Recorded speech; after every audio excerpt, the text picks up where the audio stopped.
C'è una svolta, le indagini ripartono dopo 17 anni e ci sarebbe un indagato. Quell'omicidio aveva scosso l'opinione pubblica, se n'era parlato quasi ogni giorno per mesi, poi il clamore si era spento quando le indagini erano finite in un vicolo cieco.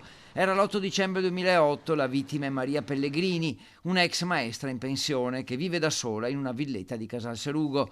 Ricca proprietaria immobiliare, era stata trovata nel suo letto il giorno dopo, in camicia da notte con il nastro adesivo attorno alla bocca e al collo. Una finestra forzata, ma dalla casa non era sparito nulla di valore. I carabinieri hanno cercato per mesi movente e colpevole, ma nulla, nessun indagato, tante piste senza sbocchi. Ora, grazie alla tecnologia, qualcosa si muove. Potrebbe esserci compatibilità tra le tracce di DNA trovate nella villetta e una persona. Si tratta di un albanese già in carcere per altri reati e con molti alias.